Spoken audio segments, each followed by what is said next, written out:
This is Bobby Wine, straight from Uganda. Ewaffe, Uganda. Big up that YouTube channel. Subscribe.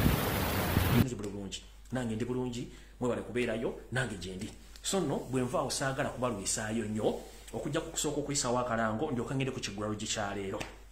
Alright, buno obubaka bugenda eri bannayuganda mwenna abawangalya mu ggwanga eri Amerika. Muyina kye tuyita okutambula okw'emirembe naddala okwemulugunya ku nsonga ezigenda mu maaso mu ggwanga. Akalango kano kali mu lufuutifuuti nja kukazza mu Luganda mulyoke mukawuliriza bulungi nnyo.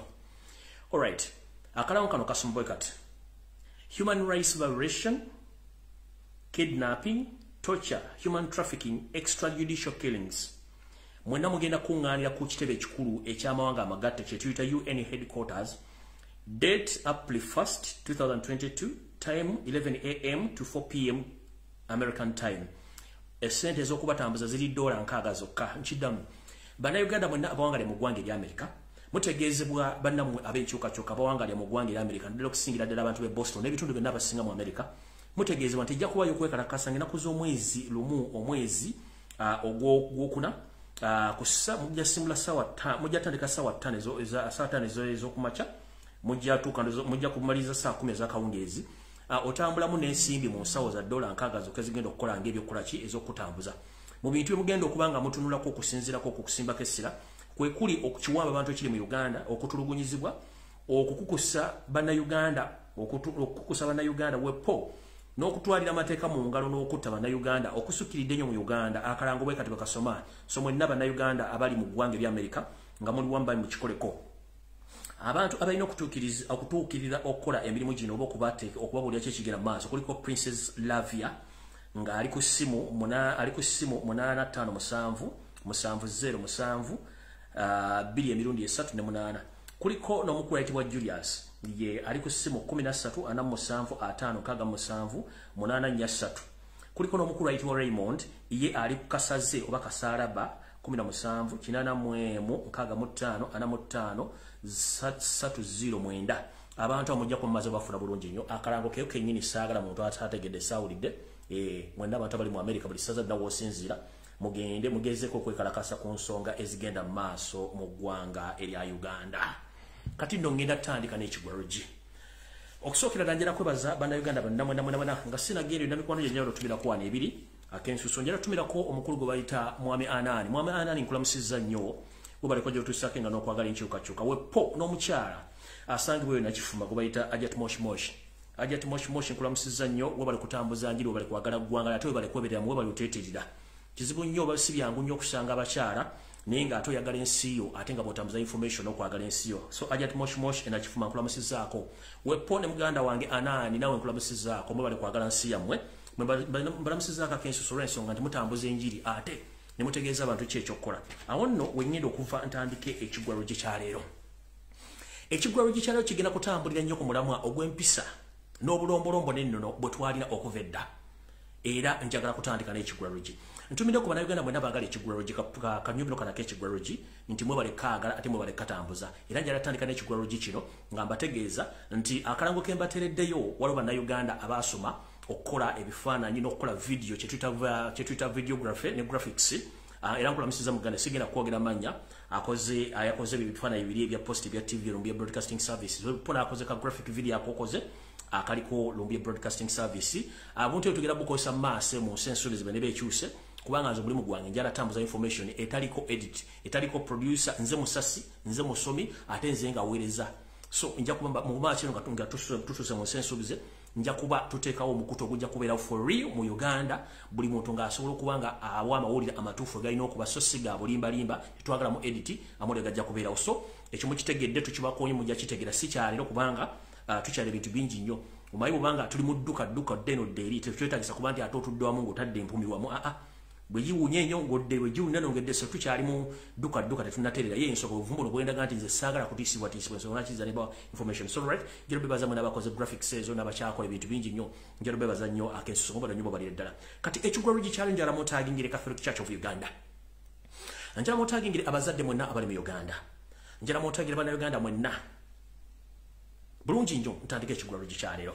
Ntandise bwenti Edde nnyo oba nazzi kuno ffe mu ggwanga eryaffe ya Uganda twaberanga n'obulombolombo n'empisa era nga ebiseera bisinga twawasanga mu mayumba oba mu mpya z'abantu nga tova eri kwegwanyiza mwana muwala gw'otamanyi buvuna buddo oba mwana mulenzi gw'otamanyi buvuna buddo olw'ensonga nti ebiseera bisinga amaka agamu gaalinanga ebizibu byago mwabeerangamu abasezi abatemu abantu abalina empisa embi nga naye bw'owasaayo omusaayi gujja ttambula mu famire y'ensonga lwaki edda twawasanga mu mpya z'abantu nti aha omwana wamujje mu lujja lwa nti lwagundi ne bategeera omuntu kigwatutte naye olw'okuba nti ensi egenda ekyuka ebintu bigenda bikyuka nga tugamba nti ensobe ekyusa amaaso weewaawo nga n'envu bw'okyusa atamanyi Luganda bulungi kitegeeza nti tewali kintu kyalubeerera nti embeera bw'ekyukamu nawe ng'okyusa embeera kitegeera there is no permanent situation okitegeera nti embeera bw'ekyuka nawe okyuka nayo mu Luganda kitugamba nti ensobe ekyusa amaaso nga nawe envu bw'okyusa wetwogerera essaawa zino oba mu buvo bwaffe n'obudde ow'edda twakozesa nnyo empisa eza bulijjo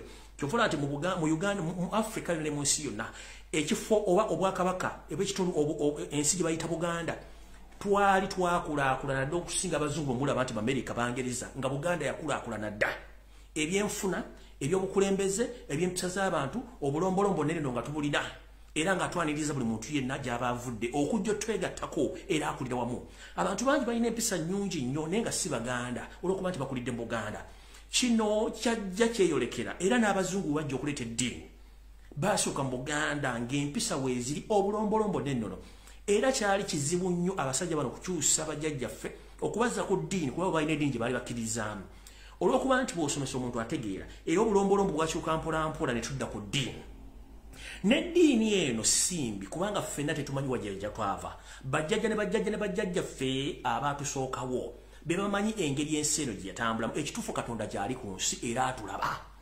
era njagala bategeeza nti tetuva ku mulamwa Katonda gy'ali naye ebikolwa bisukkiridde ogw'omulamuzi navuddeyo wano gy'oli abalamu ennaku ziringa 2 mpawe kaagera begeziiseeko navaayo ne bagamba oba nawe ennaku 7 nempa oyo brother oba headmaster wa Smaka ne muwa ennaku 7 ne mugamba mu butongole jangu weetonde ekintu kino kiggwe naye olw'okuba nti ennaku zino ensonyi zaasiimuuka ku bantu tebakyagala kumanya buli muntu alina eggumu eribalinganga ery'embuzi ennume erina ekirevu ekiddugavu bw'ebeera mu mbuzi enkazi yeerowooza nti yeesinga otutegeera netamanya nti n'embuzi endala ziri mu kisibo ziba zitegeera munnanga omwami oyo neyeesulira gwa naggamba olw'okuba nti bakozesa state machinery n'okufufuggaza buli muntu mbawooza nti bagenda kutegeera njala bategeeza ensi gye tuli mu Uganda Museveni asobola okusasulira ekintu ekibi n'aleka ekirungi ne kifaafaagana ng'entunga eyiika baavuddeyo ne bakyakyala bamulaga nti ate kikino ebifaananyi bye nasindise biri ku origino temuli photo edit temuliimu ki nabagambye nti ababuzaabuza nti history wa information gyamawadde nti fake nabagambye mugende ku St Edwards Bukuumi mu mwaka gwa 2009 eyali headmaster waali deputy headmaster y'oyo omwami ne mbagamba ne police case jero police file jeri New Vision Robert Kabusenga waali kale Kalechezi Kayihura waali unfortunately ne yali vice president kusaawa eyo eyali Gilbert Bukenya bali baseka waali information yagimanyi abantu bangi bavuddeyo boogedde ebigambo ebitakwatagana ddala ba gavumenti mwagala ekibitu kifuule kibi oba ekibitu kifuule kirungi kati wano we bagambira muve ku gavumenti y'omupembe Yosef Wasula wakale kizi kubanga nabo famire zaabwe ebitundu kukyera ku buli 10 zikola ekintu ky'ekimu nabagamba nti nze sina lutalo na muntu akola muzeego obanga tagunyingiziza obanga tagina muntu gwe gulumiziza muntu mulala engeri gye balumba omwana wa Kyawula baga nti yaleeta bino dabino mu ssomero tubagamba leeta obujulizi ne bugaana y'ensonga lwaki ndavuddeyo nange omwami omulage nti totinkulanga ntalo z'otaasobole mu kino natuvaayo nitutegeeza Kereziya eveeyo egobe omwami obunambiro Kereziya yasirika teyayogera kati njagala ndibavire ku ntono mu ddakiika 3 zokka nzigala ekigula lugingire ku information yandeese kansubire nti Archbishop Ompia owa Kampala Archdiocese ontunulira bulungi mu mbonye zange ndaba ndi musajja mu Katoliki eyakolera Kereziya emirimu egiwera nga nzikiriza Mukama Katonda wange yampanga ku nsi era mpadde obulamu Archbishop ne Kereziya ya Uganda ngenda basaba babanga Katonda gyali mulamu atuwulize era atulaba tukimanyi nti Kereziya erina ebizibu bingi naye ekyo ekizibu ekiriwo essaawa zino mudakinogera ddagala nako kijja mu masomero na mu Kereziya abagoberezi endiga zigenda kuva mu Kereziya. Biblia yennyini etugamba nti Katonda yasaanyaawo ebibuga bibiri olw'ebikolwa ebikyamu bitakkirizibwa ku bwa Katonda. Katonda yatugamba nti mugende muzaale mwale ng'akozesa ekitonde ekikazi n'ekisajja, so si ekirala. Mbagambye sina buzibu na kikolwa ekyo kasitoma nga tekirimira ddembe lya muntu, wabula ntegeeza Kereziya, ntegeeza ekkanisa, ntegeeza n'abanaddiini mwenna. Kereziya ya Uganda mbasaba n'obuwombeefu, n'abazadde mwenna abayina abaana mu masomero amanene gonna mwegendereze nnyo. Bwe mutaaveeyo kuvumirirwa bikola bino na kusindiikiriza basajja boonoona mbeera yaabwe Katonda mu nsi gye tuyita Uganda, mujja kifuwa nga mukizza munda. Nsaba Kereziya ya Uganda nga nenda bugisimufungize, Archbishop wa Kampala omulonde, nkusaba mugoba omwami nga nenda bugisimufungize ate muteekewo okunoonyereza. Abavubuka bangi bavudde ne bampa information about omwami ne it's not the topic today. Just njala proving abantu bonna bavudde nga babuuza amawulire makyamu. Singa abantu banaasalawo okujja okuwa obujulizi mujja kwewuunya kyesaagala tugende tusuke ku kyennakoze. Nkiddamu kyennakoze kyabadde kimala kabonero akalaga Kereziya nti mulina okuvaayo nga nina bugisimufungize ne gavumenti eveeyo kwata omusajja oyo. Naye olwokuba nti gavumenti ekozesa abantu abawumba tuuto okubeera mu bifo okutulugunya abantu kuba balina kye babakwatirako ne Kereziya ekyagaanye okuvaayo. Kino kibayalirira ensobo ekyusa amaaso n'envuba ekyusa. Oba nawe envuba ekyusa. Bwe mugaana okuvaayo kukola ekintu kye mulina okukola nga obujulizi mbumanyi, wallaahi Katonda ajja kutuddamu atukole kye yakola e Sodoma ne Gomora. Nkiddamu Biblia ekivumirira. Kereziya n'amakanisa mu nsi yonna gaateekebwawo kutereeza ndowooza na ntegera y'abantu na kukakkanya busungu oyo gwe tuyita Katonda. Yensonga lwaki omuntu alina eddiini abeera wanjawulo mu kutegeera weppono mu kwasaganya ensonga zonna. Tabanga omuntu atalina Katonda watamanyi Katonda we. Mujjukire omuntu atalina ssuubi taba muntu. Omuntu alina essuubi abakkiriza mu Katonda yamutonda. Essuubi erinaggwa mu bantu nga ne gye tubadde tuddukira tufune essuubi kijja kuba kya nsonyi nnyo era ensi egenda kusaanawo. Nyenda kusaba Kereziya bwe mba nga mwazimbwa ku musingi gwa Katonda era nga muvumirira ebikolwa eby'obutemu n'ebyekuusa ku bwa Sitaani, muveeyo mukole statement omwami omujje mu ssomero nga nina bugisimufungize. N'abantu abalala kundi akali eyo information ina nyingi, abantu bafuwadde information mpitirivu ku mwami n'abantu abalala musirise olwokuba nti state yabanyigiriza ne batavaayo kwogera. Bwe munaatonyigiriza ennyo tujja kubalula ekintu kino kiveeyo. Ani agenda okusola at the end of the day? Who is going to be ashamed at the end of the day? If people are ready to confess whatever is taking place in different Catholic churches, eyo struggle tugendeyo. Twagala kikome wano era muteekwa okunoonyereza oyo mwami aveewo n'abalabo namuyonje ng'ekintu tekindasamba ddagala. So naawo we mbagambira nti Kereziya ya Uganda n'abagikulembera mwenna ekiwundu nga tekinnasamba ddagala. Muveeyo mukwate tugamba nti okugema kusinga okuwonya. Abantu bajja kuvaayo wano boogera ebigambo nga nze Lumbuye nna bwe neetuulidde mugenda kutya.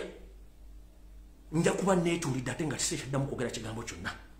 Mbategeezeza butegeeza. Nze ndi mubaka aleeta obubaka ne mubatira ku mmeeza ne muwuliriza. Ekyo kye kibadde ekigula lugi kya leero. Sirina gwe ngenda kwetondera okujja kuba nti eno TV Lumbuye Broadcasting Service ekuwa amawulire nga tegali edited nga bw'ogagala okugawula bw'ogawulira. State efube nnyo okuteekawo diversion okubikka amawulire ago naye kigaanye. Nabagamba munnaddiini atakkiriza mu Katonda eyeekuusa n'ebikolwa bikyamu n'okunyigiriza abantu togenda kulamulira waggulu. So nga ate omuntu gwolowooza nti gw'osumba ajja kula omulembo gw'eggulu. So bwe ntyo bwe nfundikidde ekigwero kyaleero. Video etandise. Mukwate olupapula n'ekkalaamu tutandike video eyaleero.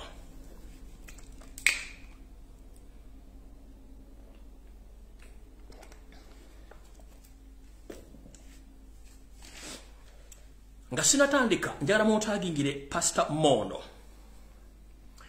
Njagala muntagingire Muhammad Nsereko. Baram Barugahara wa Mo ne Ham Kigondo. Oba gumeta Hamis Kigondo. njala mutanyiro mukyala go bayita Lukia ate kuba kwali kuno njala mutanyiro sete bahabura tabasira mutano wa Kalikezi genetic embabazi wepo nakakundi kabeko nakabayaye n'abasajja anabashara mwenda bava mu katundu mu kyamabuka ga Uganda mbere ku video eno ndoza ntandike ne ebyo mugenzo lanya bitono tondende kengere ku information eyandese olwalero. Alright. Obanga sina gende yonna ndoza kanyongero ka information ndo katono nnyo na wandise waye. Alright, lindako katono nnyo. Ite katono nya kasera katono nnyo wano malo kwetegereza. Alright. Kale. Kasoke bajukize mu katono. Alright ku machagaliro sawa zibadde nga sawa 3 n'ekitundu ez'okumacha. Omwami mennyini Headmaster wa Smaka alabiddwako mu State House Entebbe ng'alina omumpembe Muhoozi Kanyerupama. Era meeting enegwedde saa 6 ez'emisana. Kati mukulu gwenjagala waka ntobadde mu State House era nga n'emmotoka giwajiddemu si gyogendedde mu luvannyuma olinnya emmotoka ya Muhoozi bakutwala emmotoka yo aba escort ya Muhoozi n'ejjage egivuga okutuusa gye bakututte sitegeddeeyo. The main interesting story about this mwenna abazadde abalina abaana ku Kisubi St. Mary's Kisubi mwegendereze mwina bye mutamanyi ebijja okuva mujja kwesisiwala. Olwaliro omwami ku ssaawa 3 n'ekitundu abadde ne Muhoozi Kanyerugaba ku State House. Meeting bagimaze ssaawa zibadde mukaaga zennyini era n'emmotoka ya Muhoozi okuvaayo ye n'agireka okubuzaabuza nga luzate tujja tegeera ne bagenda gye bagenze. Jjukira Muhoozi naye ali vice versa. Muhoozi ali vice ali gwe kennakukwatako ngenda kuteeka wali. Era gwe nkubuulire naye weetegeke kubanga nina ebibyo. Gwe nina ebibyo. Era nga nina bugisimufungize abaana ba pipopo abo basibira ekitalya n'emyezi emunaago muwadde omwana pipopo ambo simanyi yakyankalanye kooti. Before nga nina bugisimufungize Muhoozi vayo ta abaana abo bw'otabita ngenda kujja ne information yingi kubbe ku mmeeza nga bwe nakoze eyo no kyaliwo. Tugenda tandika obatabukira. Era kati ndagira buterevu drone zange zonna gye muli. Abalina information egimutya okufulibwa mugireete wano. Nsaba drone zange zonna gye muli abalina information yonna mugirete mugiteke mu kabox enaba ku Facebook ku eringa kwa biba n'abantu kati. Muhoozi bw'otata abaana ba people power n'abaana b'otulugunya mu safe house information yongi nangera gikuba ku mezi ensijja kutya. Awo sigenda balwako kati kangende ku information ey'olwaleero ntokandoza kansoke neyo mugenzi olanya tuleke tugende mu maaso. Tuleke tugende mu maaso olwaleero nga bwe kiina okuba. Alright. Muninde mo katono nnyo.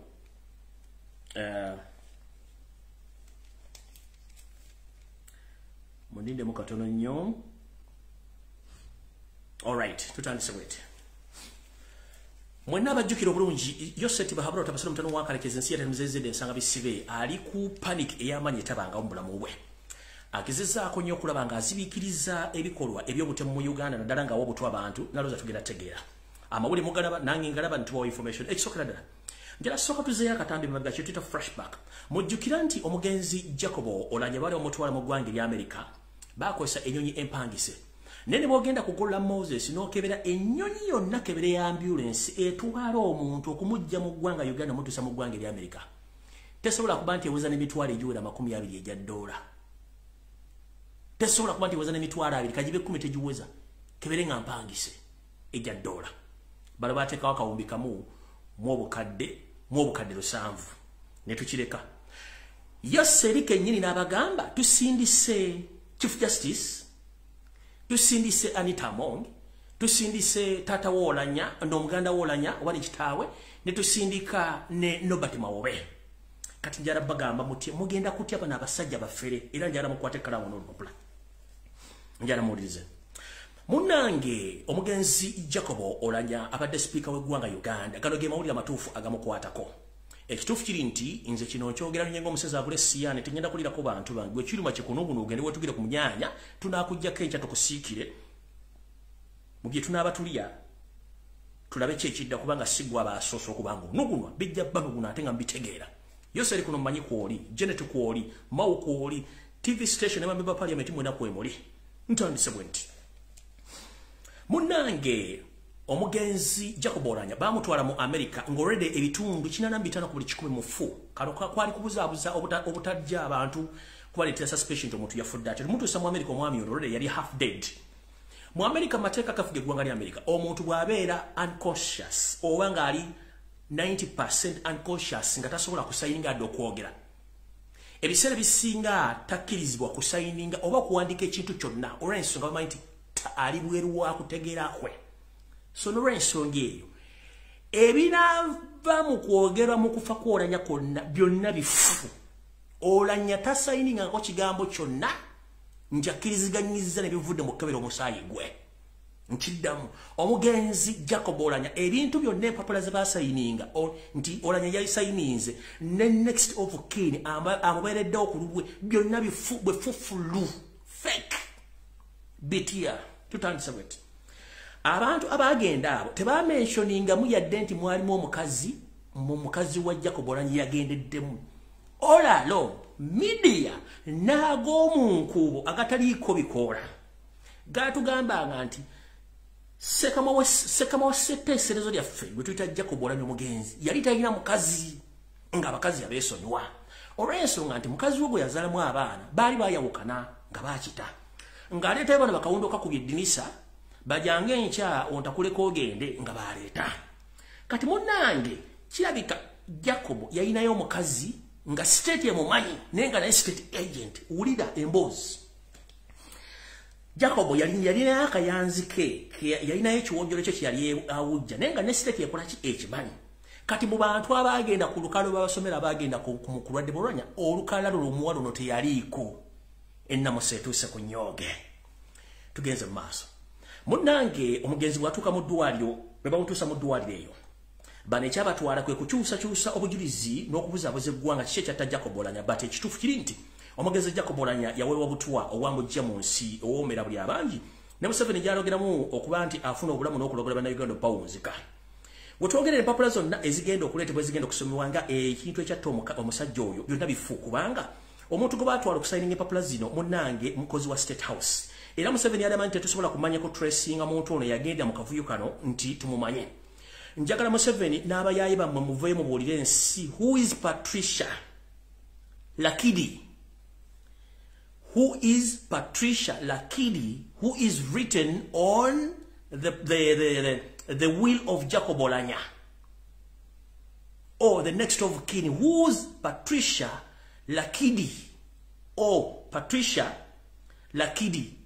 She's not known even to the family members. She's not known even to family and friends. She's a state agent staged as Jacob Oulanyah's girlfriend. Because the immediately next of kin, he was supposed to be the brother or the father to Jacob Oulanyah, not this hawker. Not to this hawker. Nchidam. Omuntu ewandikibwa mu mpapula nga addi atutte oba ali mu bigere bya Jacob Oulanyah gobaga nti yali girlfriend we naye nga mu kugenda tebamwogerako amanya mwagawulira mulungi nnyo agagendera ku nnyonyi mwawulira Kenya ne bayita Patricia Lakidi njagala mbere Precious mwawulira Kenya ne bayita Patricia Lakidi mwaliwulirako kati Patricia Lakidi yagenda mu kabinja kana kaba mafia nga mututte nga girlfriend wa Jacob Oulanyah era yabadde asayininga ebintu bino byonna okubuzaabuza postmortem yakyusiddwa era nga baga Jacob Oulanyah akkiriza byonna ebivudde mu ki ebivudde mu postmortem ebyavudde mu ki ebyavudde mu medical report yonna. By the way, to inform you Museveni, citizen concerns in America, they have already opened a case and they are investigating the real cause of death of Jacob Oulanyah. And FBI is taking the course as we speak right now. So you won't get away with this. Nchidam, you won't get away with this. FBI is investigating because the person who used to sign as next of kin is not known by the family members, even the friends. You've staged a lot of people to divert and to confuse people. But at this particular moment, we are going to arrest each and everyone who was behind of forging these documents. Nobody knows Patricia Lakidi. She's a state agent who was there to forge or to be staged as a next of kin. No one knows Patricia Lakidi.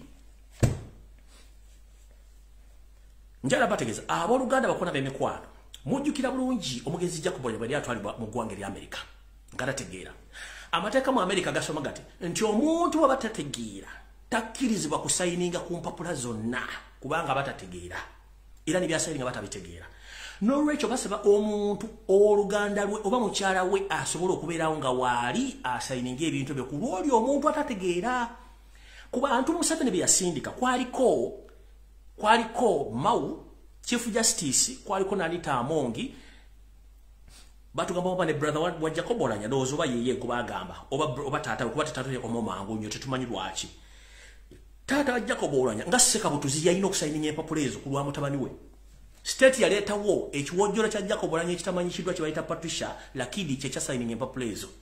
So I'm here to encourage the father of late Jacob Olanya to investigate or to inform your fellow Northerners to investigate who's Patricia Lakidi, who signed as next of kin of your late son Jacob Olanya. Let nobody fool Northerners about the post-mortem which is going to be read by the state. And I'm here to inform you that most of the MP in Northern Uganda, they were given hard cash money to divert and to confuse people about the death of Jacob Olanya, including religious leaders, politicians, and public figures in Northern Uganda. So don't be fooled by anyone. Let the public know that Jacob Olanya was poisoned. Whatever is taking place in media is just a diversion and confusing people. If you want to prove this, Chief Justice hadn't come out even to make a statement about the late Jacob Olanya. The Health Minister, Ruth Acheng, she came out with a total different statement. Anita Amongi came out with a totally different message. Nobody Mao came out with a different message. The so-called OPO or lawyer who said that he's a brother to late Jacob Olanya came out with a total different statement about the late Jacob Olanya. So who is confusing who? Satan has power, and God has each and every power to divide and rule all the satanic ways. That's why everyone is divided. This one speaks this. Everyone says this. That's why we are going to manhandle Museveni and these mafias in the system. So, Jacob Olanya, post-mortem, jibogendo soma onfu. Ono muchala gomata deyo nga state agent gobaita Patricia, lakini oyo no saba nko girlfriend Olanya kubanga tebamanyi byonna mwabitadde obulungi. Mujjukire Jacob Olanya bwe yagenda mu America yagenda tategeera ngera takkirizibwa wadde okukola ki wadde okwogera ensonga zonna wadde okubaako kyeyogerera. Ono yafuna atya empapula ez'amutwala tugenze bulungi nnyo ku nsonga eddako tutandise tutyo saagala kulwawo nnyo ensonga esooka eri bwete taata Olanya ali under house arrest. He's not supposed to talk to the public. Secondly, mwabaganye okwogera ekintu kyonna ku media z'omu Northern Uganda kyekisooka ekyokubiri abantu bonna muba blibins baleme kwogera ekyo tukitegedde nakyo kiweekiri kati twagala tutegeere kiki ekituufu ekigenda mu maaso. Information jembadde njagala obalekera awo mugitegeere bulungi kati tebababuulira kyonna kiri ku media kyonna kyabuyaaye Olanya battamutte era buli kimu mujja kitegeera. Kati ndowooza ngenze ku information entuufu eyandeese ntandise bwenti wano ku Lumbuye Broadcasting Service information gyetuwa njagala beere ngeri particular era nga ntuufu nnyo. Njala mutaginyire Chief Justice Winnie Dot njala bakwata bano ababbi era njala mutagingire NBS TV, BBS Telefina, CBS FM, NTV, New Vision, neba kuligani bonna aba NRM. Njagala mumpulirize bulungi nga mutudde saagala yebuzaabuza nga afukana abantu gonna mazzi kubanga njagala mbakwate nga nabo gisimufungize. Akamanyiro kasusse. Ffe mu Buganda twaniriza buli muntu yenna.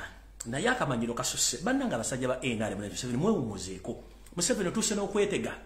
Kati this Endobesu njagala egende wa Chief Justice Winnie Dolo ne bannayuganda mwenna balaba TV z'omu Uganda zino NBS TV, BBS Telefina, CBS biki. Na zino TV eziri mu Mengo ne radio station zonna z'abafere. era njala tegeeza obakabaka Buganda abanayuganda mwenna baganda mwenna okuva CBS lwe yatandikawo yakoma okukola obutereevu nga mukyalimu obanga sematimba mulwenda muwonga tebanavaawo we yakoma kasita bavaawo kitegeeza nti over iso yali maze okutekinga over CBS FM njala kutegeeza abantu mwenna nti buli mukozi ali mu CBS kati wetwogerera kujjako banaalumanya batamanyi ne buli mukozi aludde ku CBS ngali myaka 2-25 kudima yenda iso agent nchiddamu abakozi bonna baludde ku CBS bakuba nabazze bwemba mujukira bulungi Sematimba yatandika okubeera CEO wa TV eyo wa radio eyo bwe bafuna information bwe batandika okuba government nga ne muwonga akyaliwo dobakyusa ne batandika okutandika okubakwata obatwala state we are taking it over CBS n'abakozi banjala baga omukozi yanabadde ku CBS for 20 years state agent era iso agent kabe kirina kaberani nga mazeyo myaka 2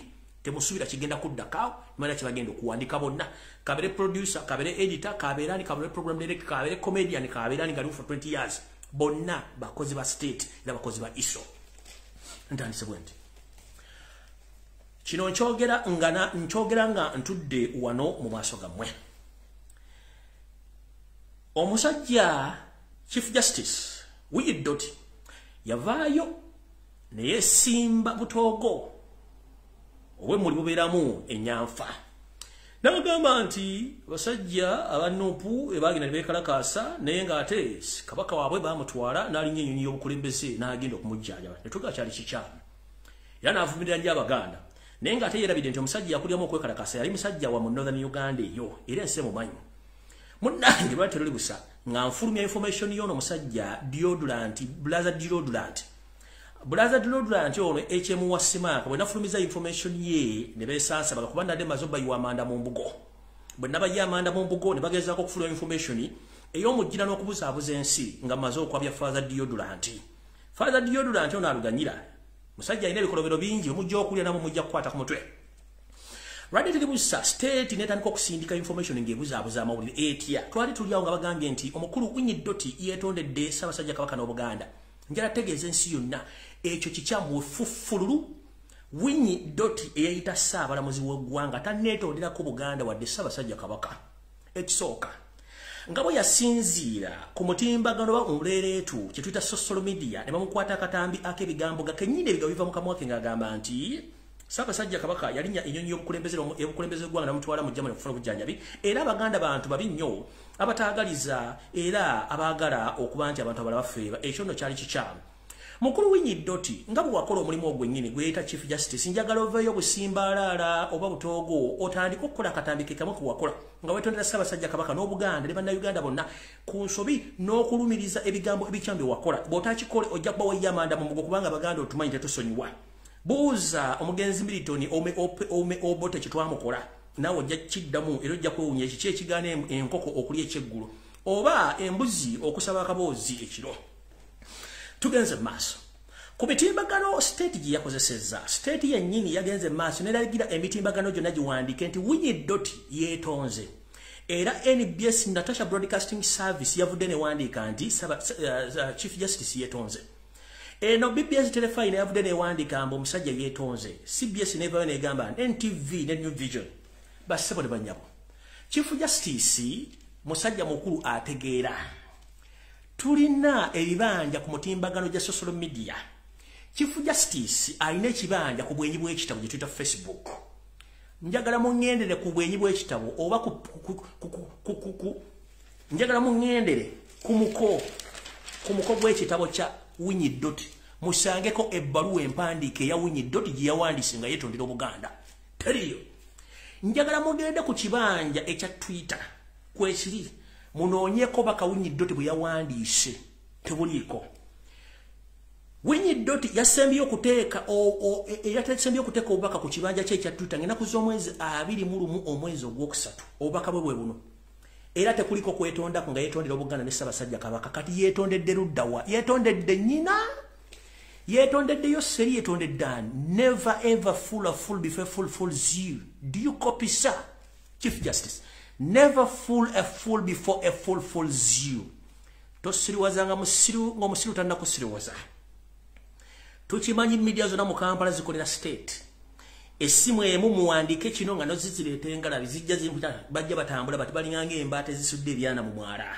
batugambe tuwandike nti yetonze mbagambe bugende ku bwenyi bw'ekitabo mukube kulo olupapula lwa Winnie Dot olupapula lwa Winnie Dot olupapula kye tuyita page mukebereko obubaka bwa Winnie Dot bwe yawandise mbu yetonze tebuliko sagala mukole fojale mutandike kuteekako backdated dates mbu yetonze mugende ku Twitter ennaku yakomye okuwandika ng'ennaku z'omwezi 21 omwezi ogwokusatu olw'ennaku z'omwezi meka asatu ani asiriwazaani nabagamba TV za Uganda zonna nfu zonna TV za Uganda nfu tanetondako eyo state ya Kyakoze ndoza mutegera kyemuliko bulungi nnyo mutegera bulungi kyo mugende ku mutimbagano gonna munoonyeko yawandikidde ani nyina yawandikiddeko jawe wawandikidde mugalo friend we. So let no one fools you that the so-called Chief Justice, whom I call the thief injustice, Winnie Doro, he hadn't apologized anywhere. It was an order from above, which Museveni and his state agent ordered all media stations in Uganda to write a statement that Winnie Doti came out to apologize to His Majesty, the Kabaka of Uganda, and the entire Uganda. No. Nothing has been written, and Winnie Doti hadn't come out to apologize officially, because his Twitter account, nothing is there. His Facebook account, nothing is there. So let nobody lie to you that this gentleman came out and apologized. It is lie, a big lie. It was an order from above to fool Ugandans, and it was a kind of a diversion against Father Diodoranti, the smart headmaster, because they had heat, they nebagala bateekeyo ekintu ekyo. Kati ngenze ku nsonga endala. Alright. Wasanya Karoli Charles Peter Mayiga, Mr. Araje. Munange nkulaba weetega, lekera okwetega manye ku video eno kwoli. Okwetega kigambo kibi nnyo kubanga bajja kutegula. Anytime bajja kutegula. Wasanya Karoli, wasanya Mr. Araje, welekera okwetega ebintu biwetegamu tebikyakola. And I'm here to inform the general public that the video which you saw on Uganda television, most especially NTV and NBS, that His Majesty Kabaka of Uganda was taken for further medication yesterday in German. That video is backdated. Is an old video. Also, they counterattacked my information about Father Deodorant or Brother Deodorant, the HM of SMAC. His Majesty, the Kabaka of Uganda, went for medication in German last week on Thursday, not yesterday as the state did.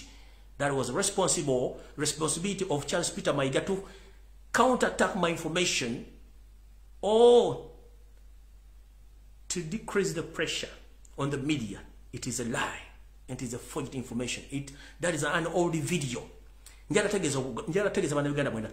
Temuwusibwa video efulumye na kurejo Ssaabasajja kagenzo ofuna obujjanja bijamani. Yes, yafulumye ni yafuluma lwakuna. Eyo video nkadde. So bano bayagadde jijjayo kulaga nti bakendeeza pressure kulaga nti Ssaabasajja Kabaka yafuluma lwakuna. Mayiga tasobola kunsinga information. Mayiga lekera okwetega bajja kutegula n'obulima ojja busanga endalo kolongo. Kulawunda about lekera okwetega. Eno social media tulina bambega buli wamu era tujja kutegula tukutegeeza. Network obajikwata mbajikwata mujja ku YouTube ngerira udandi clear mukitegedde bulungi wanti wali DJ pulo tewali atugenda maso. So video gye mwana byonna yonna state ekozesa Mayiga okola ebintu ebyo ekirala bwe mwagala proving anti state ekozesa Mayiga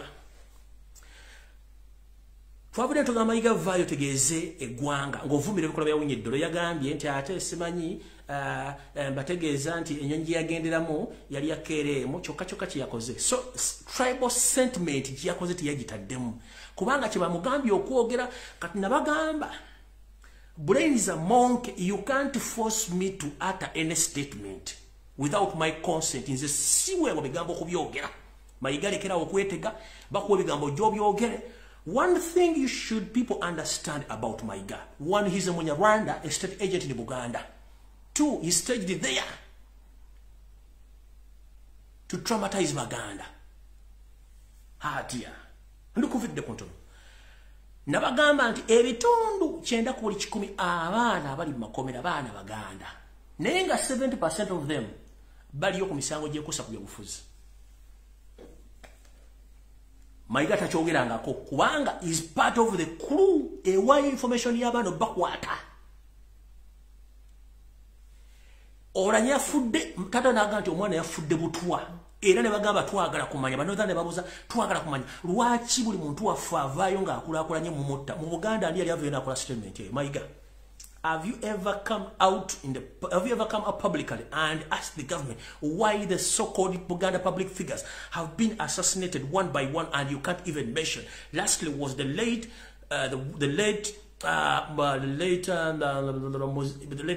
Musata. He was assassinated because you had a grudge between him and you. You kept quiet.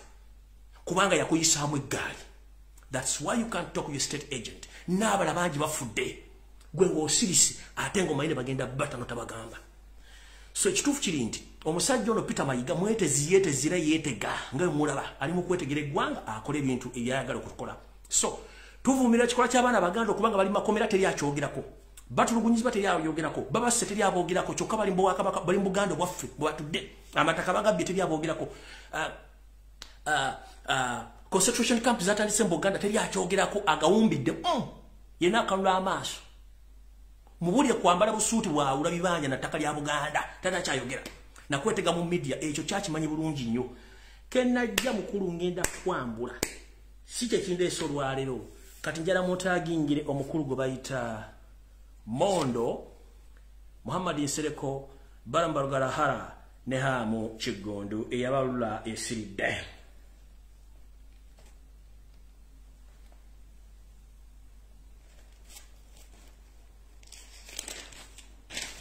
Video zetandise. Nga video tenatandika bulungi njala bategeeza. Buli munda Uganda yenna naddala ng'oli musajja muganda musoga munyoro mutoro wuliriza ensonga zino. Ng'olira mu akasente. Eno message gitwale. Erika sekiru talate. Buli lwolaba oba kansooke mbabulira ekintu kino mukitegereze bulungi nnyo. Mu Uganda tulinamu abasajja abagagga. Naye nga bw'omubuuza omulimu gwakola nga togulaba. Bw'omulaba dduka tomukkiriza musinkana wadde omukunywa kyakuwadde wadde okubako embuzi gy'onywa naye nkiddamu. Mu Uganda bw'osanga omusajja yeeyita omugagga nga talina dde mudala ogutunda obulega bw'abakazi ogutunda pampa oba obutunda obumasu naye ng'avuga emmotoka ya bbeeyi alina ssente baaba dduka totegana ba state agent abakozesebwa okuleeta tageti za Museveni zimalirizibwe. Nkiddamu abantu bano wammanga omuli Franka Gashumba state agent, omuli Pastor Mondo state agent, muli Hamis Kigundu state agent, Muhammad Nsereko webko ne Barambarugahara. Njagadde otegeeze eggwanga lyonna abamu ku manja gemmenye n'amala mangi nnyo bwakubira essimu nga yagala kusinkana oba afuuse mukwano gubazza okukwana kuomu ku bawala bo munnange binnyike mu nsuwa odduke kubanga bano omulimu gwabwe ku sportinga na kusembeza tageti za Museveni. Ntandise bwenti. Mwenna abamanyi famire y'omugenzi BMK gwe tuyita Ibrahim Mwanga Kibirige musembere ndwavire ku ntono mugenda kutya ensi eno. Kyannaku nnyo era kyansonyi nnyo okuba nti eggwanga Uganda tufiiriddwa abantu bangi nnyo mu ngeri ekisaazisaazi nga n'engeri gye bafuddemu teryagitegedde. Muganda ffe mu Isiraamu mutabani wa Allah mwana wa Nambi Ibrahim Kibirige omusajja yali embaggubaggu akoze ensimbi empya n'enkadde we twogerera nga yakka emagombe nkuyegezesa kyamukubira nduulu naye ng'ekyamussa nsimbi ze kyava ku ki baani abaali emabega w'ekintu kino. Nga sinagendeyo njala mutagigine muwala wa Ibrahim Kibirige Muwanga omugenzi gwe bayita Mastura oba yeeyita Mase. Mama Mase bw'oba kwoli kuno njala kutegeeza kansooka nkukasa ky'otalati ng'obudde bukyali. Mama Mase muwala w'omugenzi Ibrahim Kibirige Muwanga wonna w'oli munnange tera obeereko weebwetegula oba teweetegudde munnange weewale omwami gwe bayita Barambarugahare. Barambarugahare ono bamukusindiseeko akukwana in fact yakwanako naye kati agenda kudda. Waliwo mission bamutumye okukolako era mission eno ya bulabe nnyo egenda kujjawo. Mukyala Mastura oba yeeyita Mase omu ku bawala ba Ibrahim Kibirige wonna w'oli otegeezebwa nti Barambarugahare yakwanako era we yafuna access etuuka muzimu ku business za taatawo Ibrahim Muwanga Kibirige okutuuka okussa omukka ogw'enkomerero. mukyala Maso wonna woli otegeezebwa nti omukulu ono Barambaluga hali akomye ku mission endala y'okujja kubanga my information nyingi eyinza obba exposinga oluvannyuma lwe nataddeyo posting amaze okubaabya abantu bano. So wonna woli mukyala Mastula oba Mase woweita mukulu Barambaluga hali waakulabirako okukubira essimu munnange bennyike mu nsuwa kubanga gwe targeti nga bagala kujja bazibikirize ebyama ebyo. Kati video etandise olwatuuka olwo nga Buluganda otulabira ng'abeera omusajja omugagga naggwadda Ibrahim Kibirige Muwanga kubayita BMK musajja n'akola ensimbi ze wepo n'ateekawo n'ekiriisizo ky'emmere oba n'ekisulo kye tuyita African Hotel Africa ne bizinesi nnyingi nnyo zeyatandikawo. Munnange nga abasajja bano bamwetoolola okumusabamu emigabo. Ibrahim Kibirige ng'omusajja omuganda teyali mubi ng'agamba agali awamu ge galumya mate yamanya nti agali awamu ge goonoona. Munnange nga muyita mabega nga balaba musajja mulungi nnyo era ng'akola nawo bizinesi nga n'abaguza n'emigabo. Bano munnange bamulyazaawo bamumazaawo bamuyita mabega ne basobola okukola bye baakola. Tebaali ku olwo kati baagala kusaanya buli kimu ekyaleese akoze. Lutandika lutya era tulukuviire ku ntono bwe twogerera essaawa zino. Wetwogerera omugenzi Ibrahim Muwanga Kibirige ebintu bye byonna byakoledde ebbanga newankubadde nti kati yafa bigenda kusaanawo tugge era bitwalibwe mu ngeri ey'ekyonoonero. Kiki kye bateekateeka muno muri Hotel Africana gye mwawulira nti eri mikono gy'abantu abamu batamanya ngamba Ibrahim Kibirige Muwanga alina bizinesi nnyingi nnyo endala eziri mu Uganda opone ebweru w'eggwanga bagenda kikola batya kiri bwe kiti. Olw'okuba nti bano abasajja si babbi baweweeta mpisi kundi bateeka okuteekawo olukweseso nga bayita mu kitongole kiwooza ky'emisolo batandika okufoojinga emisolo nti omukulu Ibrahim Muwanga Kibirige gye yaleka tasasudde basobole okuleeta omuguzi asobola okuba nti atwala hoteeri eno n'ebintu ebimu ku nnyondo nti abangi b'ebisolo ensimbi empya n'enkadde. Kinani akirimu ye Janet Kembabazi mama assassini baakikola batya era baakola batya okukola ensonga zino. Era mu kutunda hoteeri eno baba bagitunze ngenda kuwoninga omulundi ogusembayo muganda wange mukwano gwange Kirumira Bagale. Oyinza okuba ekintu kino kimanyi naye muntu eseganya n'ebintu bakoze. Bagale Kirumira gwe muntu gwe bagenda okukozesa okutwala oba okugula ebintu bya Ibrahim Kibirige Muwanga. Ng'era bw'oli mu mukono ogw'okwebuzaabuza ng'afukaanaaba ng'otwala ebizimbe bya Hamu Kiggundu okulira Nakivubo oba Hamu Center ey'e Nakivubo kubanga ebizimbe bisinga obungi kati gwe bikontrolinga. Nkuwaniiza emirundi egisinga obungi oganya okuwulira. Ekinaava mu y'ebiraka gono okimanya naye guno omuzannyo bona ogubeeramu ekiri atabaala kyekiri n'asigadde waka. Bagale Kirumira mutabani w'Abambejja saava va mu bintu bya Museveni bagenda kujjawo nga nenda bugisi mufungize mu bintu by'ono omukulu nkulabyemu nti bayinza okukozesa neke nkogeddeko bayinza okujja mu nenda kuwoninga ddabinyike mu nsuwa ove mu ggwanga Uganda wagaana. Kirumira Bagale nakuwoninga ddava mu Uganda ebintu by'abasajja ova mu Uganda wagaana embuulire tafa yonna nze sinze nja okufa gojja okufaamu nkubuulira ne towulira mwagala nnyo ensimbi n'okunywa ne mutumbira embuto ng'engamiya efiridde ku kkubo naye ekituufu mujja kiwulira nti bemuzanyirako si baana ba nnyoko oba baana ba jjajjammwe. Ntandise bwe nti bwe batakozesa Kirumira bagenda kukozesa abamu ku Banyarwanda bannaabwe abalina obusente bakozese okujja okugula ebintu bino ebya Ibrahim Kibirige Muwanga. Baatuuka batya okuba nti bagenda kutwala hoteeri eno. Munnange lwali olwo nga Janet Kembabazi mama assassini munnange ng'agamba Ibrahim Kibirige Muwanga omugenzi nti njagala kulagala kuzimba Hotel Africana mu bendobendo lya Karamoja region. BMK nga bakozesa erinnya lya Africana yakkiriza.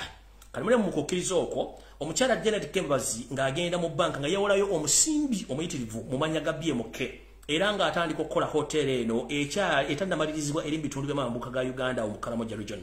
Hotel tennaggwa bulungi nnyo. Omugenzi BMK bwe yafa kitegeeza nti noono yali azimba yasooka okulinnya mu bigere hotel tennaggwa era gyeri mwonna bali mu Karamoja mugimanyi site eyo. Munne site eno bwetaggwa naye nga ssente zino Kibirige Ibrahim si yaziwandiika nti azisabyeyo Kembabazi yennyini mama assassini yazisabayo. Oluvannyuma n'afa buli kimu ne kiyimirira naye ng'ono yali akikola. So Katonda bwe yali ateekayo nti BMK yeewoza ensimbi zino era buli kimu ekirina okuddizibwayo mu banka ssente zirina kuba nga zikola ki ssente ziraza okuba nga zisabibwa famire y'omugenzi oba okuzijja ku kitavu ky'omugenzi Ibrahim Muwanga Kibirige. We twogerera abantu abaagala okutwala ebintu bya Ibrahim Kibirige mwe muli omukulu Jim Muhezi yomu kubalina ensimbi ezitotogana ng'obukola yomu kubaagala kutwala ebintu bya Ibrahim Kibugire Muwanga wepo ne kampuni ze. Era omukulu no Jimu Hwezi omugenzi BMK Kibirige Muwanga yalina kampuni enzimbi, kampuni erina ebyuma ebisitula, ebyuma bitasituka abantu ba bulijjo. Wetwogerera nti ono ye kampuni enzimbi n'ensimbi ezali mbitavu yabibadda n'ebyuma n'abitwala dda mu ggwanga lya Rwanda gyali gye yakolera kampuni ye. Omukulu gwe bayita Jimu Hwezi si mubbi mulwadde ne bwalaba empitambigo gisibye mu kaveera naye ajeetikka emuwunyira buko bungizi nga amaze gituusa gy'alina gitwala. Hotel African eno Janet Kembabazi ajagala. Yoseti bahabura Mutabasi mutano wa Kalekeza ajagala. Jimu Hwezi ajagala. Wepo n'abantu abala mu State House era ebaagala gitwala nga baagala. Kibirige Ibrahim Muwanga yafaatya kyekyamutta bamutuukako batya uliriza emboozi ogenda kukwata ku mutwe weewuunye. Mbabuulidde looni omugenzi bagamba nti ze yafuna naye ng'ate kituufu tazifunangako olw'ensonga nti state yali emweyambisa kuba nti alina ebintu byalina okukola ng'ate si byebyo. Olumbe mwaluwulira abantu abafutwala nga bakeyateeka bennyini kati baagala kumaliriza bintu bya BMK wepone properties endala zonna okuba nti bagenda zitwala. Bagenda nti omugenzi Ibrahim Kibirige Muwanga yayina loan nga ya BMK okukola hotel ekalamoja nga bwe banyonyodde era loan nemulemerera bagenda twalamu n'ebintu ebirala byonna babitwale ebyasigalawo. Katugenze maaso bano bakola batya omupango ogujjawo omugenzi BMK. Omupango guno baguyisa omukulu gwe bayita Muhammad Nsereko yali mu lukwe luno, Hamis Kiggundu yali mu lukwe luno, Barambaruga Hale yali mu lukwe luno, ne Pastor Mondo yali mu lukwe luno. Mwe mulina omuwala gwe bayita Lukia mwenna ababadde mu Hotel Africana nga mukolamu oba Uganda bukoloni amanyi Hotel Africana. Omuwala eyajjanga kirina oluvannyuma n'afuuka Health Club Manager ono gwe bayitamu okuteeka obutwa mu ngoye z'omugenzi Ibrahim Muwanga mu gym oba mu sauna kubanga ono yali akwata engoye z'omukulu. Abaami bano okuli Barambaruga Hale, Sereko Muhammadi, Hamu Kiggundu, Wepo ne Barambaruga Hale ne Pastor Mondo bali mu lukwe luno okuba nti bawo omuwala ono obutwa okumusikiriza okukola ebintu bino. Era omuwala ono munnange oba kye yali akola yali takimanyi, ndowooza yali takimanyi ne bamuwa obutwa n'abuteeka mu ngoye za Ibrahim Muwanga Kibirige. Omuwala ono yono yennyini abamanyi bamumanyi simanyi kubanga yalinga manager naye nga yajjanga kirina. Omuwala oyo yoyo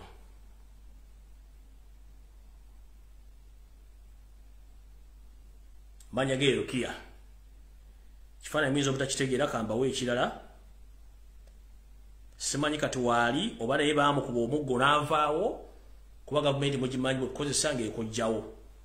Abantu benjogerako mubamanyi bulungi nnyo. Pastor Mondo mumanyi ono saazi nali mukweka byambo ali Bulaaya simanyi asaamu Museveni amusonyiwe wuuyo yeeyita omulokole ate ng'ono yalikoko era girlfriend wa Pastor Kayanja.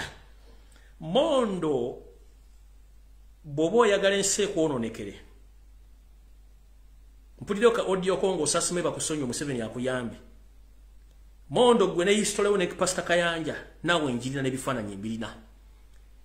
Gwomu ku bafera bali mu Kampala befula ba pastor era ng'oyogera ku mitimbagano egy'enjawulo nga muli mu kuskiminga abaana. Mondo ono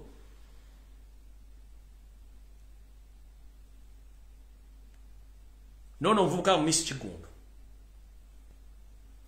nono Kagige Nsereko ono mukutabuto obutatayo mukwatira nsawo oyo bw'omulaba dduka bw'omusanga wonna mu business dduka mujjukire ono alina omukono mu kufako omugenzi Radio Moze Sekibogo na Kintijje oyo mwami Barambaruga Hale state agent alina ebikolwa ebyokutta abantu ku record nga yebuzabuza nga afukaana aba. Munnange Baram yakola ebintu by'amaanyi nnyo okulaba nti ayingira mu famire ya Ibrahim Kibirige Muwanga era baafuba okulaba nga bamufuna. Naye Baram yasooka kukwana muwala wa Ibrahim Kibirige Muwanga mbagambye olwo bayita Masitula n'asobola okufuna access eyingira mu hotel n'okufuna access mu bifo ebisinga obungi gwe baakolagana okulaba nti bakola mission eno era netuukirira bulungi. Ibrahim Kibirige Muwanga tebabalyambu yafa kansa. Baamuwa obutwa obwateekebwa mu ngoye ze bwe yali ng'agenzeeko okukola omubiri mu gyimu ye kennyini gye yeezimbira ku Hotel Africana we waava embeteza era bwe bulwadde bwamutwala tebabaya nti yali kansa yali stroke. Obutwa bungi bwe butuyita NAF agent bwe bawa abantu era wavirako omukulu Ibrahim Kibirige Muwanga okufa ne muloza ndi kansa.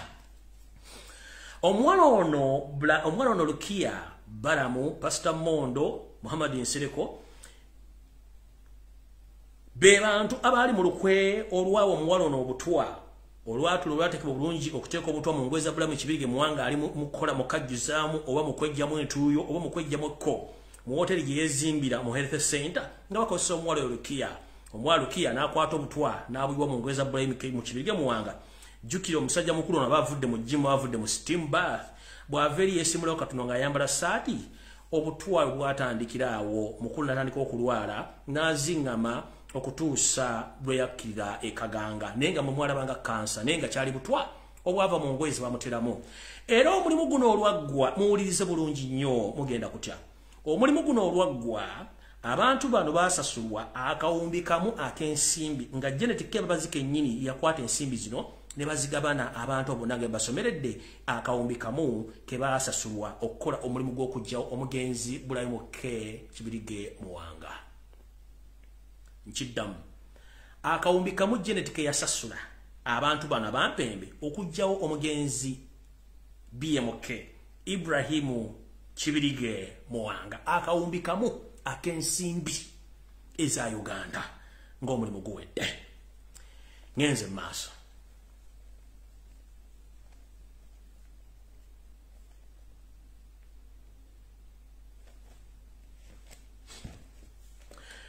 Kino kyatandika ddi era lwaki bakikola.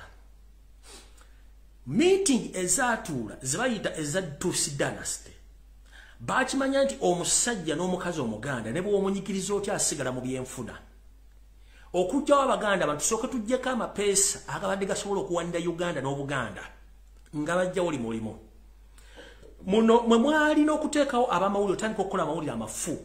Abasajja abaganda mu regimu gye basinga okuttemu abasajja abaganda mwe mu regimu ya Kalekezi Kayihura ono yatta abasajja abaganda ne Mungu n'apata abaali.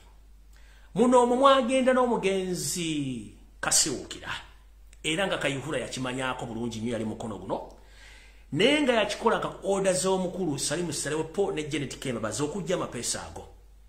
Essawa zino waliwo omuvubuka gwe ngenda okulabula ngenda gisimufundize. Mukulu eyeyita intellectual oba investigative journalist Sava njagala wesonyiwe family y'omugenzi Kasiwukira. Jeno Salimu Sale Kalekezi Kayihura Genetic Kebabazi bakuwadde ssente ne security okubanga otambulira ku mukyala Kasiwukira ng'ogenda okola video ezyonoona erinnya ly'omukyalo n'okuŋŋaanya obujulizi obw'ekisiru okulanga omukyalo n'addayo. Otambula n'omuvubuka gwe ssaagala kuwadde olunaku lumu era njagala mulabula nga namugisimufungize. Muvubuka gwe Katumba Gerard nkumanyi from A to Z nkusaba va mu nsonga z'omukyala Kasiwukira va mu nsonga za Kasiwukira. Nganenda bugisimufungi if it is possible ne Tanzania joli vayo le kasava mwenda mwambala buterevu yenga ye njara tegeeza abaganda mwenna enda muwogo zizalamu abalungi n'ababi. Omuvubuka oyo yavaayo n'ayogera ebigambo bino njagala mbiwulira bulungi nnyo. State ekozesa abantu okukola kye tuyita blackmail propaganda n'okunnamanya g'abantu bamaze obbatta. Nabagamba Museveni akujolonga ng'oli mulamu n'akutta n'omulambo n'agusiiga ekko n'agusiiga empitambi n'otuuka mu maaso ga Katonda ng'olingange eyasiriridde mu ntamu nga tonatuuka mu maaso ga Katonda. Wetwogerere saazi omugenzi Jacob Oranya yafadda musajja n'omwoyo gwatuuka naye gwina okulaga naye omusajja ali mu kutulugunya omubiri gw'omugenzi nakati. Kyali mu kukola nti basomesa bakiyita delaying tactics okukakkanya bbugumu ly'abantu b'omu northern bagenda tuuka ku mulimu nga twakyandadde okibuuza mulina kuziika muziisi. Omusajja banga yafanga omwezi gw'okusatu gutandika bamututte muziika nga 8 kiki ennyo ekitaliiwo okutta ensimbi empya n'enkaddoziwa abasajja baleme kwogera. Omusajja akutta n'omulambo n'agutta n'omuzimu n'aguttiramu. Kati muganda wange Sava wavaayo n'oyogera ebigambo bino kunze nga bankutte ndyoke mbalaga nti gwe mukulu wayogera ebigambo bino mubiwulire bulungi eno video yajogerera ono era nagagenda kuva ku media sinkana bagenda kufulumya ebifaananyi bimugenda kuwambira bako kabe kasinge n'okwongera otegera ebisinga okwebyo alumbuye kyenyongedde okutegeera nti kuba bulijjo njagala kumanya entambula yali etya okutuuka omutuusa wano kitegeerekeseddwa nti bwe basimbula ku Turkish Airline mwe gye mwali musuubira era nga babagambye nti ayingira wano okero olyamu yali ayogera byali bituufu yali tayimba alumbuye yabodinga ennyonyi eyo then ne bamuleeta ne bayingira bwe yalandingako e Rwanda ne bamuggyako wano ne bayingira nga bayingiridde wansi ne batuuka abadde mu mikono gyabo ab'ebyokwerinda era bamaze omukunya kajjojijjoji w'ebibuuzo n'abagamba bimutamye era bibadde bimutamye byali byamutama dda kyemmanyi nti ebimu ku ebyo bagenda kuba babifulumya okwagala okonfaminga naye ng'obudde buno wetwogerera ali mu mikono gya Jerusalem Sali bali mu kutula ddiiro katusabe nga era bwe nabagamba juzi wano nti Lumbuye ogenda kulaba supplies nnyingi ezigenda okuvaamu era bwe batamugulako misango bandibakolerayo tamala emirundi omulala siria kuba nayemu mujjukira yali musajja wa mutawaana nnyo mu kuba gavumenti naye olunaku lwe yamitinga President Museveni byonna tebyaddayo bandibakolerayo Andrew Mwendo omulala era nga gye tugenda okweyongera okukoma ensonga zino tujja balaga why we are called TMC gano mazima nani yasomye eddiiru eno okutuuka okusena Lumbuye kati mwe bannaffe abali eyo mu kusonda ssente n'abali mu kunyiiga n'okuyomba ndowooza kati essaawa twawula abalinzi ku basajja okutuma emirimu gy'abasajja abakulu n'ogituma abaana abato tekitera kuba kirungi. Omwami oyo state agent yayita mwana wa Mumbejja musajja yayita Muganda era asobola okubeera Muganda naye jjukira nabagamba nti teri musajja mu Lunyarwanda alwanyisa Munyarwanda munne teri Munyankole alwanyisa Munyankole munne naye ffe enkwezenge ezaagala ensimbi bataagala kukola abatewumuzaako ng'engala byenkalu abataakuzibwa be bali mu bifonga bino abalowooza nti bamanya okusoma mukulu saava amawulire wakola ku TV eziwerako ne zikugoba lwa busiru wakola ku mpapula za mawulire ezisinga kampuni ezikugoba lwa bufere essaawa zino Jenosali musala akukozesa kubanga baagala kutwala ya bugagga bya mugenzi kasiwukira otambudde onoonyezza mugenzi ne tanzania bakusindise mbasa omukola propaganda omukyamu eno information wagikola ku nze nga bamaze okunkwata n'ogamba tolidda ku media singa basiri Uganda wava ku media mukulu wavayo ne bakusasula olumbe ekibiina kya National Unity Platform nti abakulembeze baakyo bonna bonna babawa ensimbi n'aba MPs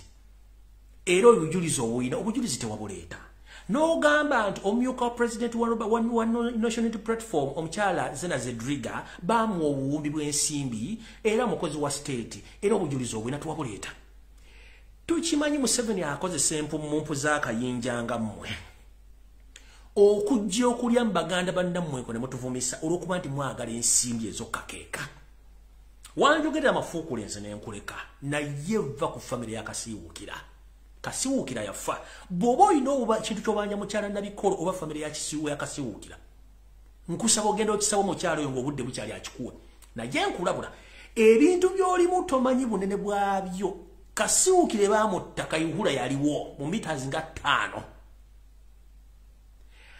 Ubatira Kasiwukira waliwo street cameras zakwata footage mu special oba private investigation zibateekako abasajja ba FBI okukwata information eyo balina information kyotamanyi olwaliro li Tanzania okola propaganda ku mukyala Kasiwukira tokimanyi nti FBI nawe kutambulirako information egenda kuba bagenda kukwata mukulu gwe bakusibenga nabo gisimufungiza baagala kutwala property za musajja Muganda nga batuteza kibiriga eza Kasiwukira bawandikira omukyala Muganda twagala property ABCD baagala arcade mu Kampala bazitwala gwe empumumpu y'akayinja bakuwadde sebi kuba oli momboze empumumpu y'akayinja eyakone yasirira bakutambuza okole video you don't have any credibility nkubuulira. Va mu bintu by'ebintu kubanga bagenda kukwata kubanga ate katolaka enough oba tolina mukisa. Omwami gwatadde mu biboozibozi byo mukoddomu omugenzi Kasiwukira. Esana bagenda kusindikira summons era ogenda kukwatibwa. Nkubuulira emisango gyakuguddwako dda ku video z'okola. You are paid by the General Salim Sare, Janet Museveni and the state because they want to take all the properties belong to the late Kasiwukira. It's Salim Sare and Kare Karekezi Kayura who assassinated Kasiwukira. And the public knows. As it happens to the one called Kajubi who is in Ruzira right now. He's in Ruzira due to his properties. He was staged and he was blackmailed by Kayihura. He's also a Uganda man. You don't know just because you're walking with an empty head, given money to move around to blackmail people. Nkubuli agwe kavubo kagwe. Kati Katumba Gerald nga sina kutandikako nenda bugisimu vet Tanzania ovuka yako tutte. Ogendo okola byo yinokola otherwise gwenja kwambula no buli mambo teke bwe went. Nkidda Katumba Gerald va mu bintu byotajja kusobola. Bwe batolina to basima toyi Kampala de wa mulime va mu bintu byotajja kusobola. Family y'omugenzi Kasiwukira. Tojimanyi tebakumanyi oli government agent nga ne during besije wali obega besije mawulire nga n'abana bakikankane gwomu ku group y'abakikankane ng'okolanga investigative era gwali okola obuvuyo. Eno information gye wankolako nakuleka wagamba ogenda kuva ku media wavaako oyogedde bigambo bingi ku Kyagulanyi Robert Center ensi n'ekuleka n'ekutunuulira. Ebintu byomukola Museveni agenda kuvako very soon ogenda kudda oyagala genda mu buwanganguse. Museveni agenda ogenda mu buwanganguse. Omukyala bamutira bawa ali mu kunyiga biwundu.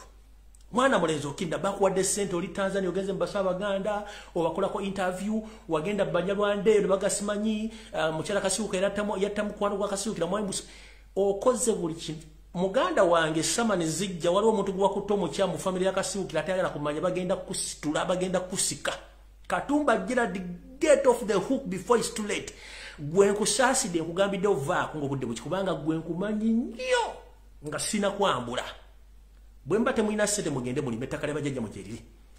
Savadini wagoba ku TV za Uganda zonna ku lyanguzi na bufere na kubegera state. Buli video jokola ojja jinnyonnyola nga bw'annyonnyola zino ezange nkubuulira. Muve ku basajja Abaganda, muve ku bakazi Abaganda. Njala kubuuza wali owulidde Abanyarwanda beka nga balumiriza Abanyarwanda bandabo mu Uganda. Nenge batwala ensi y'abajjajja mmwe. Nkubuuza wali owulidde Omunyarwanda ki nga alumiriza Munyarwanda munne? Mu Buganda tuga nti omubbi tayogerera ku kizigo. Kyova nti Omunyarwanda they don't go against each other kuba bali mu kunyaga Uganda. Negwe mulete mumpu yammwe eyakayinjo lya buli Muganda gwotekako bribe gwotekako blackmail kubanga kiki. Buganda lwazi.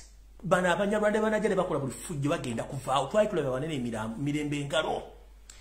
Kola ky'olina okukola naye saava Muganda wange yakwawula esiridde.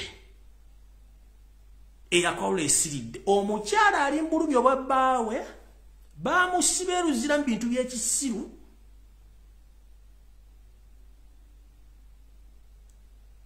Bakuba ku TV zonna bufere bwambega. Nzino jano nokolako propaganda enkuleka kubanga oli Muganda. N'ekikwatagana ku makabogette. Omusajja yafaali mu ntaana nga yaleka ebyobugagga biyambe family ebiyambe n'eggwanga ng'ekyokulabirako. Abasajja bakubye omusajja muga twagala ekizimbe ABC ne ku ntebero twagalako ebizimbe. Gwe tonadde basima toyi mu Kampala gw'owuma busimanyi ogenda okola investigation owaawa. Bwabanga kooti yate omukyalo ono nga takiwali bujulizi bulumanti yate omusajja ofuniramu ludda muvubuka okujjako kwewusso butaba na magezi.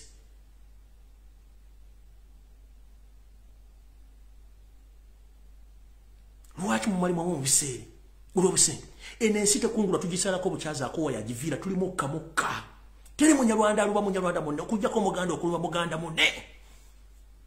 Olumba lwa Kyagulanyi Center muno mukuba n'omusawali n'okubamba payo n'okuba n'obasawali kubanga okolera ebitole by'emmere nenga babba batwala nsi gofuna $5 million bano batwala nsi ofuna $5 million okuba Muganda munno omukazi ayina ennaku y'abaana be ne yabbaawe ne y'abooluganda bakola mikwano okuba omukazi omufiirako ng'ate byomufiirako byonna bibi bikyamu bw'abanga yali yattabba waki baamuta Lwaki bamuta? Kajubi ali luzira lwa bya bugagga bye. Bamusetinga musimanyi yali simanyi yasadde okumwana no omusawo muganda gwe bamusetinga iso agent information engirina wano.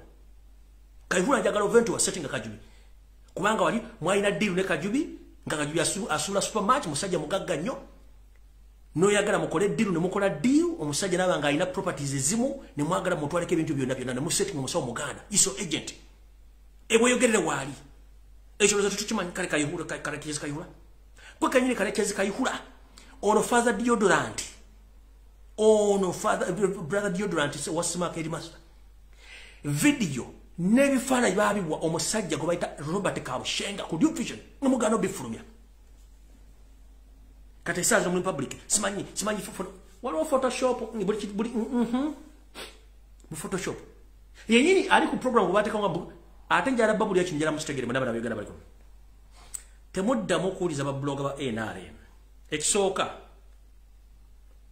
babanga babagala nyo bale baba wadde emirimu government tibalina mirimu. Ekyokubiri awakanya information egenda fulumya eri yava okujja Kampala ko mona akavera naye bali bamuvuga reverse emotoka ye bagitekanga mu reverse yadde Kampala nga talina kyasobola kukola ngane Hamis Kigundi oba Hamis oba yamwasere kumujjanja ba reverse maji gundi kulache eyo ya reverse jino gundi motoka za gundi za zetuyite za zik manual eyo manual ekintu ekisinga okuba obuzibu ye reverse eyo ya reverse eyo kati bamujje student nga reverse bamazo jiwa Windows kati naye tategera bulungi vula kya defending atakimanyi so ekisooka sina mu Uganda nabagambira musajja simu na Uganda musajja mu TZ so temusobola kuka musajja tasobola okutambula ngo Muganda kati mutumala budde nabantu abo kubanga baliwo okukola diversion so njala tuconcentrate ku kintu kimu tunde tutye gwanga lyaffe na kukunga buli muntu woyino kukunga era moto yo kukunga mujogere maso njalo ko bazabande Uganda mwenda bali mukutambuza ekigambo kyo kukunga kubanga ekintu kiyidde mwabakyali ensimbi mugabutikidde saimu ya mwegenda kujjanga na muyino okubanga muyino okubako mbeera Abuma Robert Kyagulanyi senta mukolo ogwo naye ng'obudde bugenda bagendako teri mbeera ya lubeerera okujjako kuba nti nammwe mwefudde mu mbeera gye mulimu nga mwagala ogibeeramu ensonga esembayo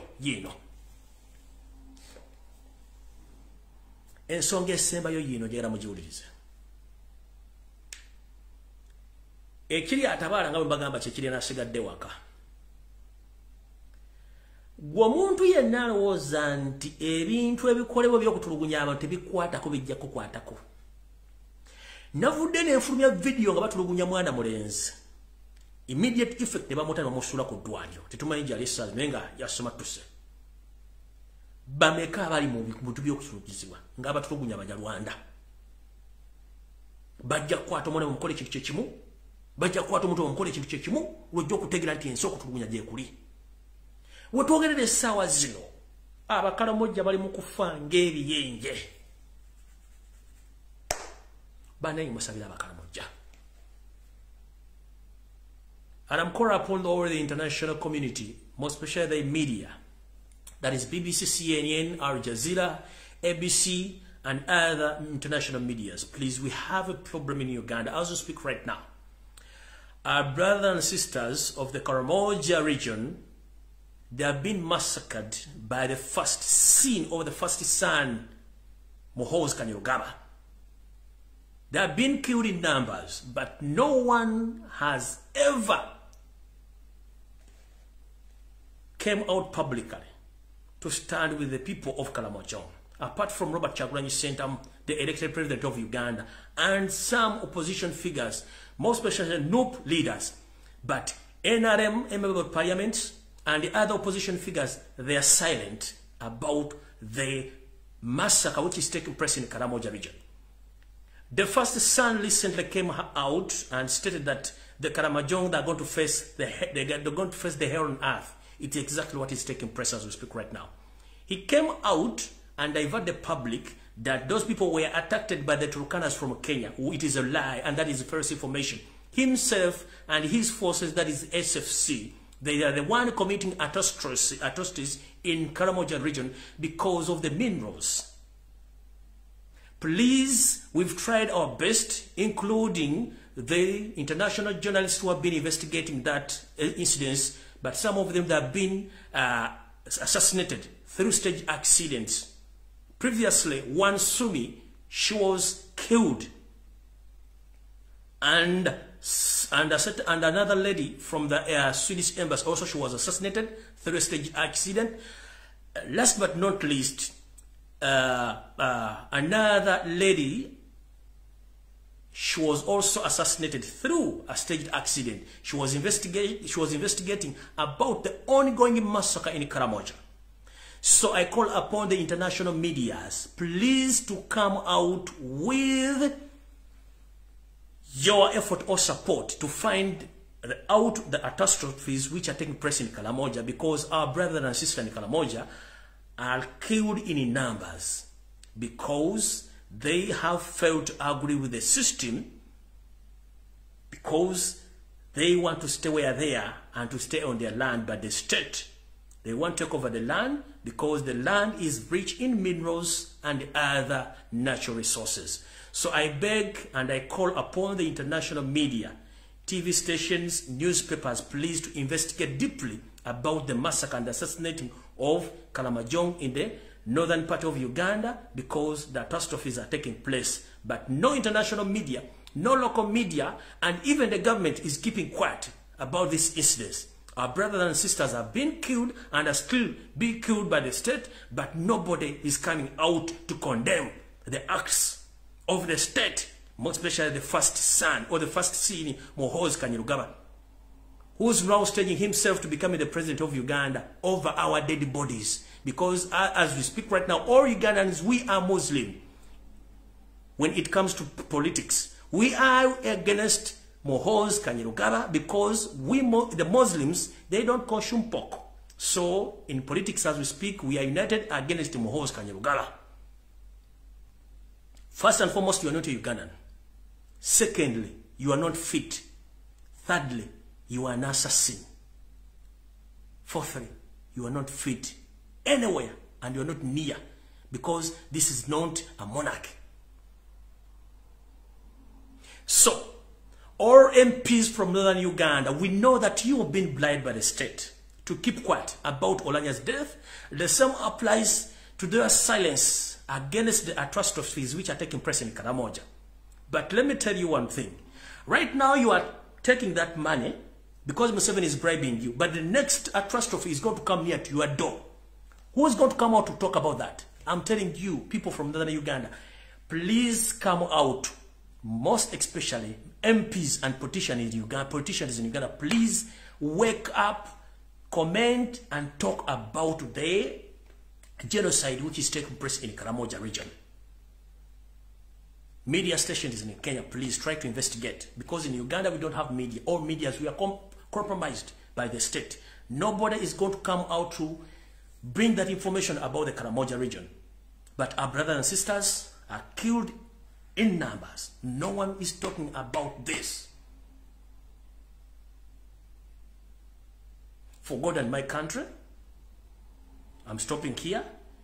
May God bless Ugandans. Stay safe. And keep your eyes open. And whoever is there, please raise your voice. Keeping quiet is not going to solve problems.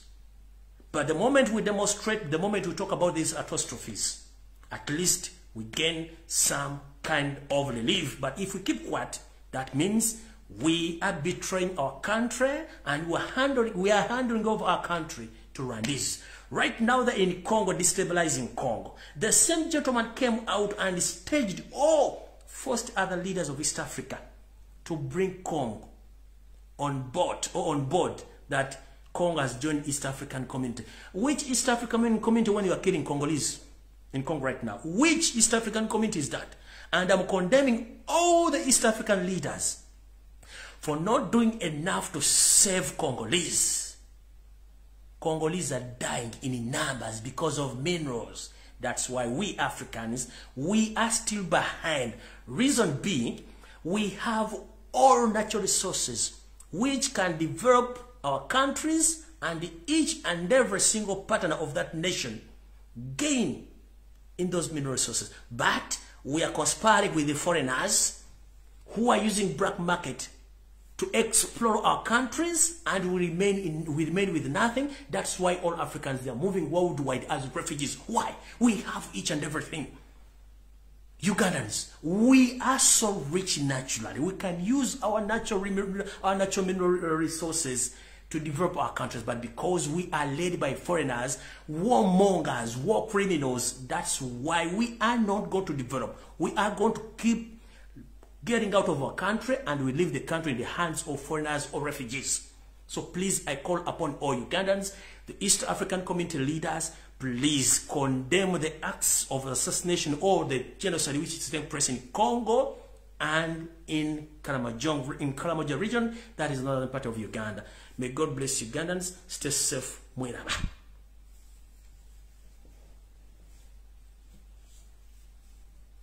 Video with them.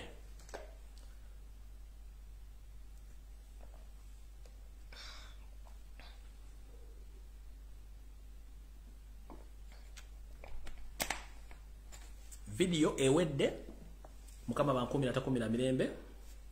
God bless. Maximum respect.